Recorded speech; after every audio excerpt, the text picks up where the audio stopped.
Hi all, ఇది convocation రోజు evening కాన్వకేషన్కి ఇలా రెడీ అయ్యానమాట. శారీ కట్టుకున్నాను అండ్ అక్కడ కాన్వకేషన్ వచ్చేసి సామా సరస్వతి కన్వెన్షన్ హాల్ చంపపేటలో ఉంటుంది. బట్ చాలా బాగుంది సీనరీ కానీ అక్కడ మొక్కలు అన్నీ అండ్ డెకరేషన్ కూడా చాలా బాగా చేశారు. నేను కోర్స్ చేసింది ఏఐఏడిలో చేశాను. నేను చేసిన కోర్స్ ఏంటంటే masters in oral implantology, implants వేయడం గురించి నేర్చుకున్నాను అనమాట. ఇదేంటంటే బీడిఎస్ అయిపోయిన తర్వాత ఏ కోర్సెస్ అయినా చేయొచ్చు.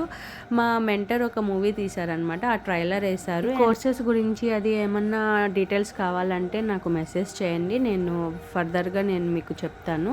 అండ్ ఆఫ్టర్ సర్టిఫికేట్ డిస్ట్రిబ్యూషన్ అయిపోయినాక డిన్నర్ అనమాట. డిన్నర్ కూడా చాలా వెరైటీస్ ఉన్నాయి, బట్ నేను ఇంటర్మీడియట్ ఫాస్టింగ్లో ఉండడం వల్ల నేను సింపుల్గా పుల్కాస్ తినేసి ఊరుకున్నాను. బట్ అది కూడా లేట్ అయింది. It's not acceptable intermediate ఫాస్టింగ్లో.